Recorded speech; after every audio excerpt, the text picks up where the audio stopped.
You will hear a number of different recordings, and you will have to answer questions on what you hear.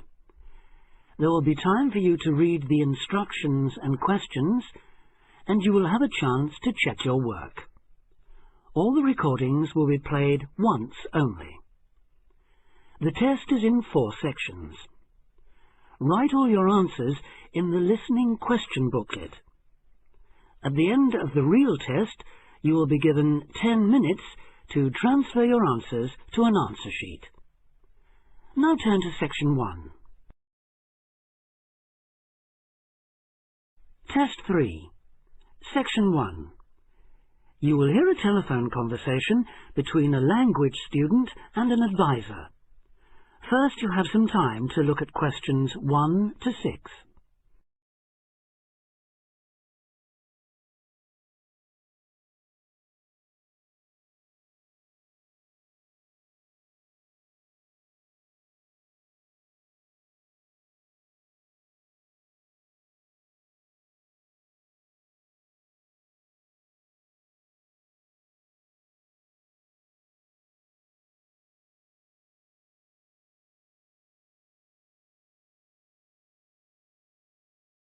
You will see that there is an example that has been done for you.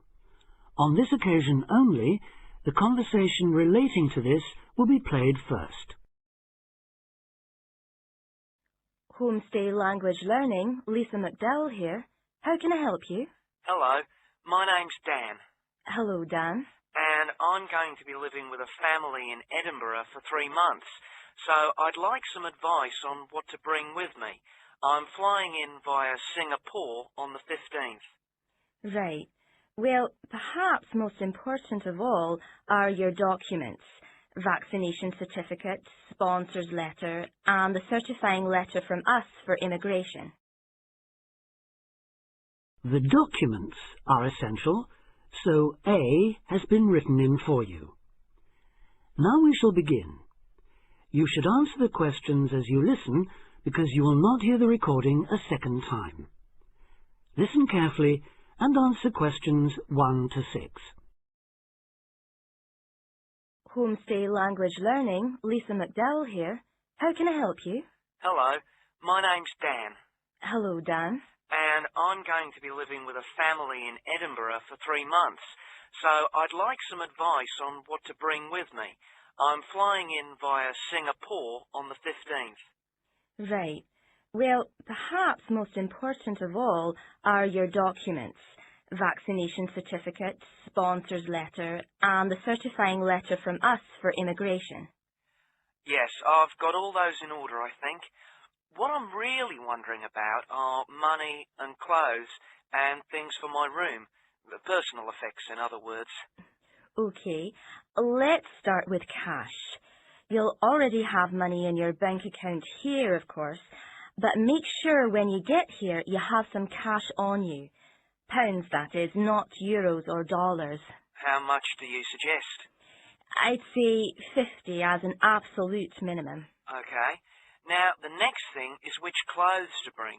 What do you think? Well, as I'm sure you know, it can get pretty cold here, so you will need some warm clothing.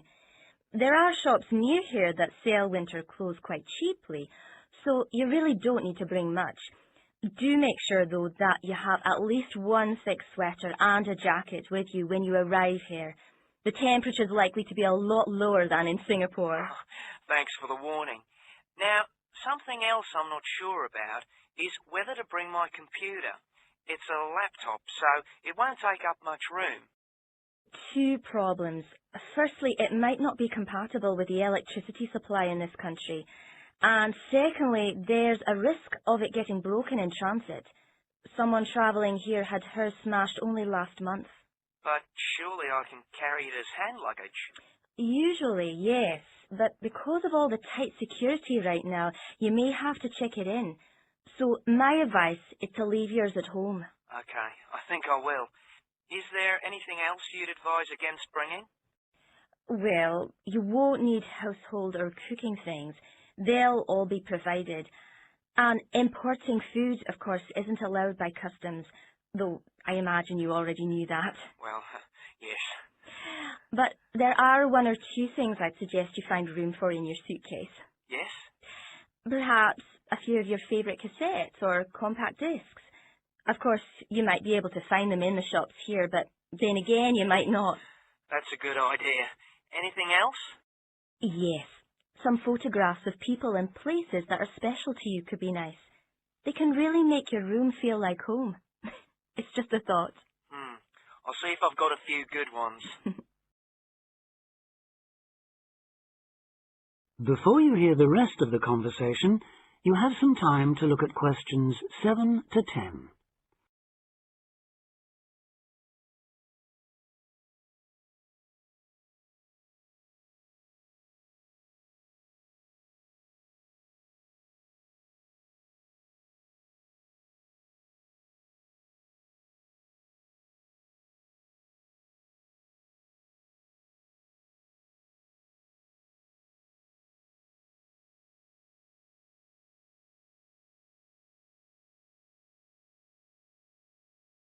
Now listen and answer questions 7 to 10. Just a few points about packing. Make sure all your cases are clearly labelled, in English, with your host family's name and address, just in case they go missing on the way. It has been known to happen. What name do I write, by the way? It's Wark. Lewis and Amy Wark. So that's W-A-L-K? It's actually W-A-R-K. But we'll be posting full details to you later this week. Right, fine. And I'd better put some essentials in my hand luggage, enough for a night or two in case, as you say, anything happens to my main cases. Yes, I'd recommend a change of t-shirt and socks and so on, plus any medication you may need, and a toothbrush, of course. And my tights. Your tights? Yes, for the flight. Wearing them helps prevent deep vein thrombosis when you're flying long distances, not getting any exercise. Oh yes, I've heard about that. Now, talking about exercise, there's one last thing. When you've packed your baggage, check you can carry it, all of it, at least 500 metres without any help. You may have to do that. Okay. Well, thanks for all your help. You've cleared up a lot of points. Oh, you're welcome. Have a safe journey, and we'll look forward to seeing you next month. Bye. Bye. That is the end of section 1. Test 3, section 2. You will hear an extract from a talk about facilities for students with disabilities. First, you have some time to look at questions 11 to 13.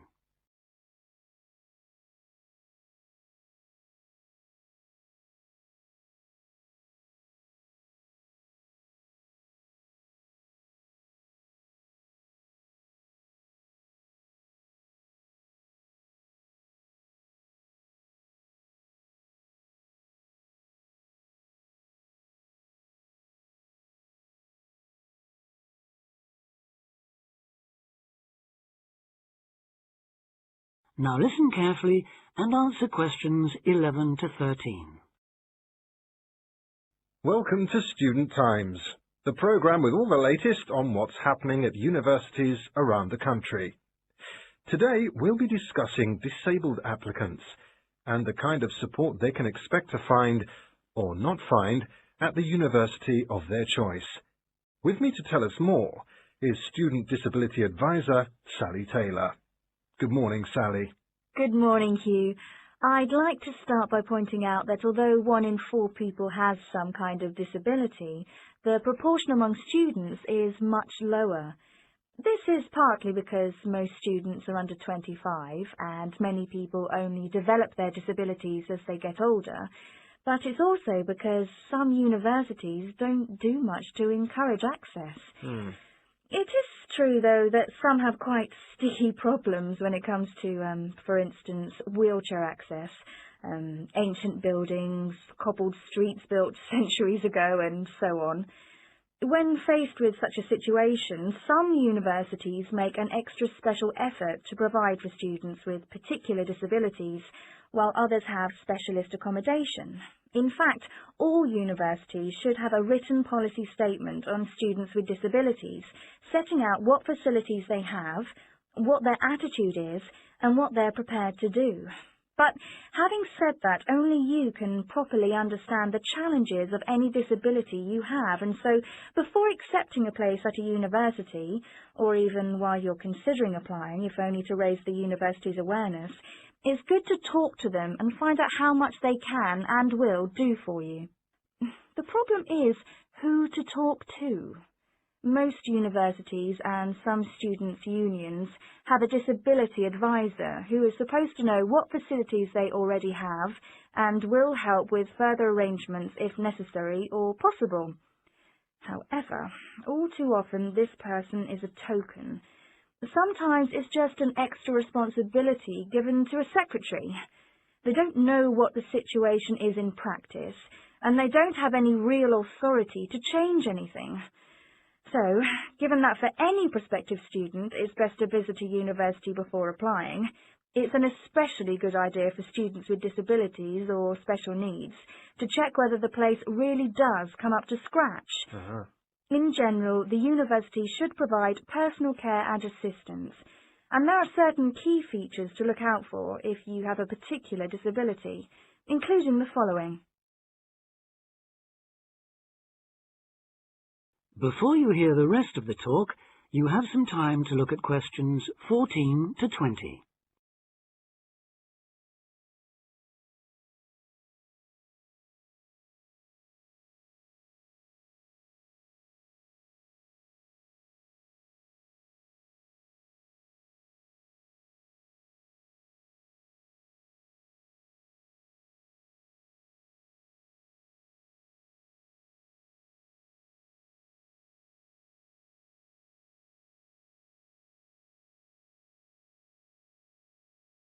Now listen and answer questions 14 to 20. Firstly, if your mobility is impaired, check there are ramps and easy access to all buildings, not just accommodation or teaching rooms. Then, when you're inside, look for clear instructions on fire and emergency procedures for the disabled. Also, make sure there are lifts that work, not the usual ones that seem to be out of order half the time. And check for suitable lavatory facilities. There is a different set of things to look for if you suffer from any kind of hearing impairment. There should be induction loops in lecture theatres, flashing sirens in all rooms, and in accommodation, visual doorbells that light up when somebody calls round to see you. If it is your sight that is impaired, there obviously need to be braille translators of books and documents. In all buildings, the stairs, floors, doorways and windows must have clear markings, and there also have to be special fire and emergency procedures for you. If you suffer from dyslexia, you will need a computer for general use and in exams, and as exams may take you longer to complete, you should be allowed extra time in which to do so. This applies to work in general too. There are, of course, many other possible health difficulties that you may suffer from, such as diabetes, epilepsy, or heart conditions. If this is the case, check the availability of access to appropriate treatment, including medication and/or therapy.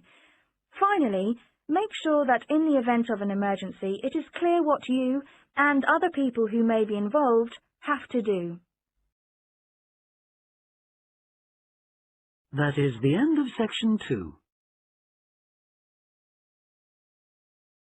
Test 3, section 3.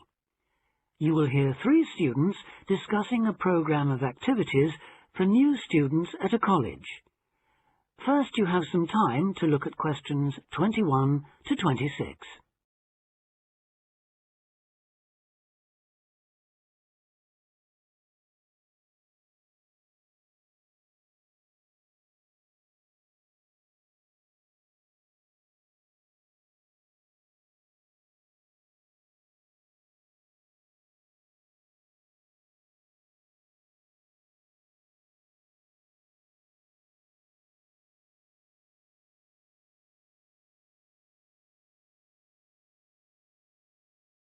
Now listen carefully and answer questions 21 to 26. So you were both on last year's orientation course then. How did it go? I loved it. The activities were well organised and I met people from all over the world. Yes, it was useful. And you think I should sign up for this year's course? Yes, definitely. Apart from being fun, it really does prepare you for all the things you have to do in your first couple of weeks. In fact, one of the most useful things was chatting to people who'd already been there for a year, so-called senior students. They'd been on the orientation course the year before last and recommended it to us. Oh, and there was a great atmosphere at the formal dinner too. It was so colourful with people in their traditional dress from Asia, Africa, South America. It was one of the high points of the whole week. That was right at the end, of course. The first thing they did on the Monday was take us on a guided tour of the Students' Union. And after that, they took us round the city centre, showing us things like the bus station, the main shop. And the best pubs. Right, so it was very worthwhile. Yes, though maybe they could have taken us to a better nightclub. The music at the place we went to was lousy. That's a matter of taste, surely. Well, anyway, the next day they showed us round everything on the campus. And believe me, it was everything. We must have walked miles.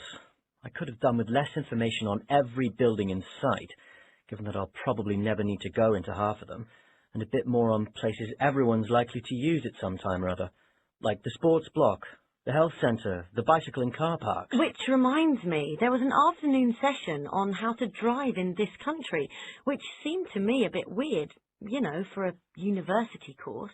I suppose it's because there have been accidents involving students who aren't used to people driving on the left. I was there, actually. How was it? Well, I must say I was a bit disappointed. There were some useful driving tips, but it might have been more helpful if it had included stuff for pedestrians. How to avoid getting run over, for example. You didn't go to the session on safety then? No. Well, apparently that dealt with road safety for pedestrians, along with lots of other aspects, of course. I wasn't there myself, but that might be something worth going to, Julia. Before you hear the rest of the discussion, you have some time to look at questions 27 to 30.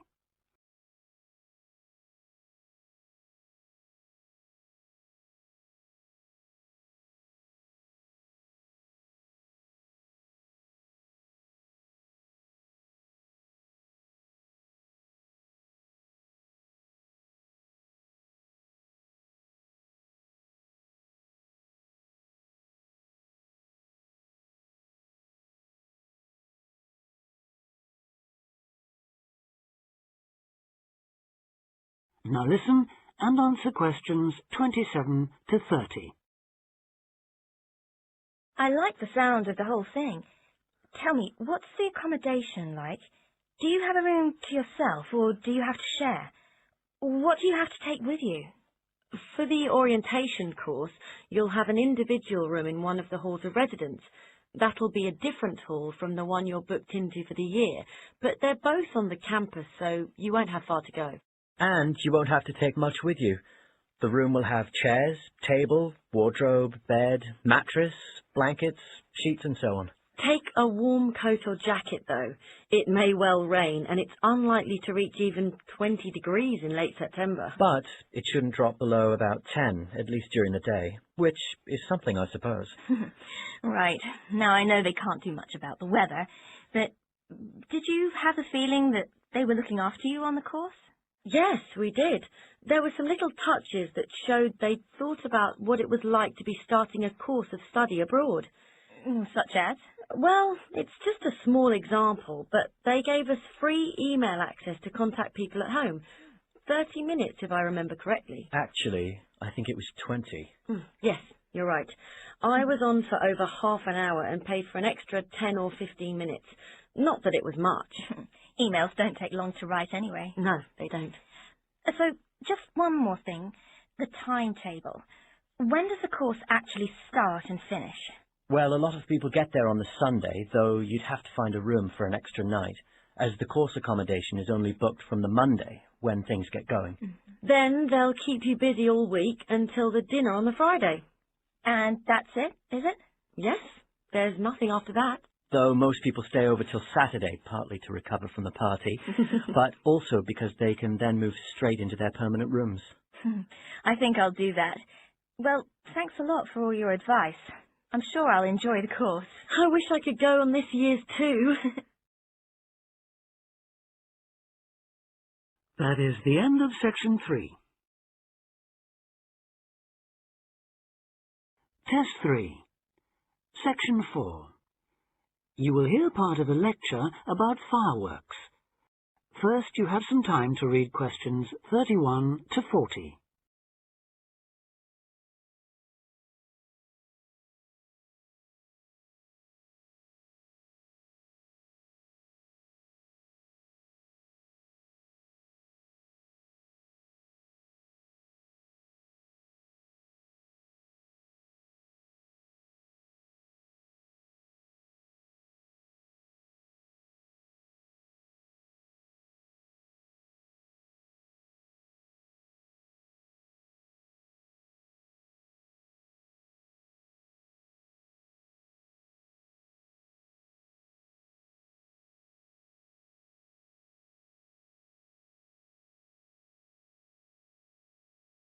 Now listen carefully and answer questions 31 to 40. Good afternoon, everyone, and welcome to this short talk on the subject of fireworks. Now, fireworks, as I'm sure many of you know, were invented in China, though there has long been disagreement as to exactly when, or even in which century. The consensus nowadays, though, is that it was in the 6th, as there is considerable evidence of war rockets being made then. We also know that fireworks were in use by the 7th century in Arabia, where they were called Chinese arrows, reflecting their military potential. It then took a long time for them to spread to Europe. In fact, it wasn't until the 1200s that fireworks made their appearance there.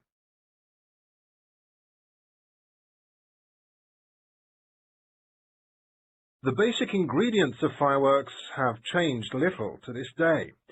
Their explosive capacity comes mainly from black powder, also known as gunpowder, which is produced from a mixture of charcoal, sulfur, and potassium nitrate.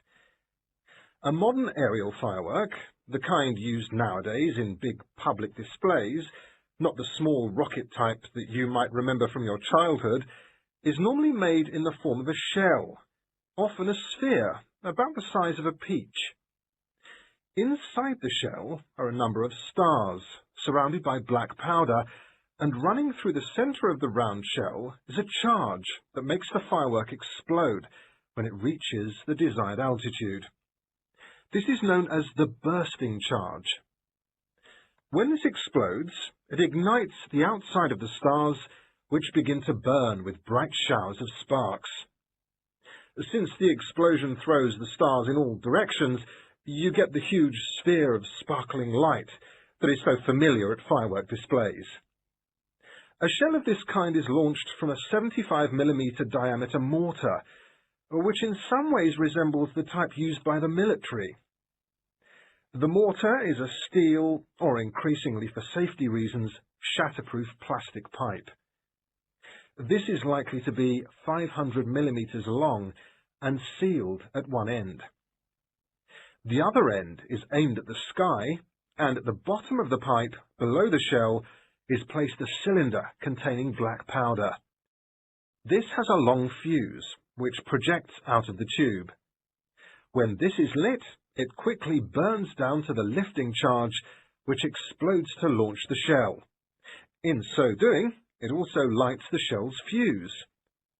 The shell's fuse burns while the shell rises to its correct altitude and then ignites the bursting charge so it explodes.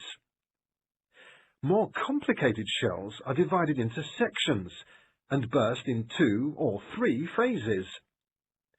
Shells like this are called multi-break shells. They may contain stars of different colours and compositions to create softer or brighter light, more or less sparks, etc. Some shells contain explosives designed to crackle in the sky, or whistles that explode outward with the stars.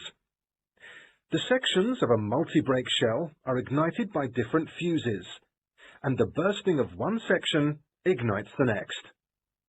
The shells must be assembled in such a way that each section explodes in sequence to produce a distinct, separate effect.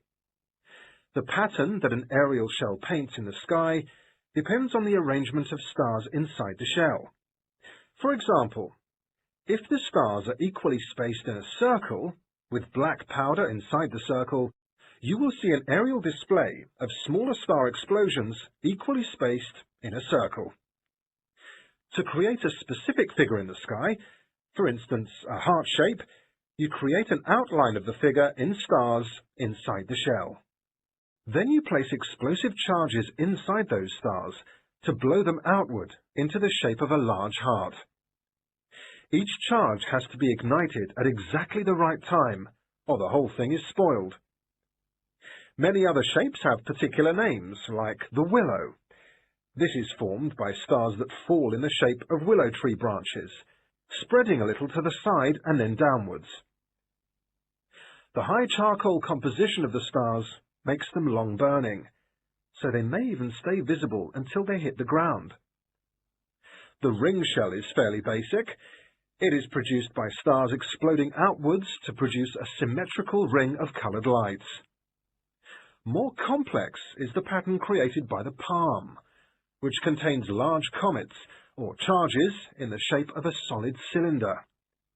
These travel outwards, explode, and then curve downwards, like the limbs of a palm tree. The serpentine, the last one for now, is different again.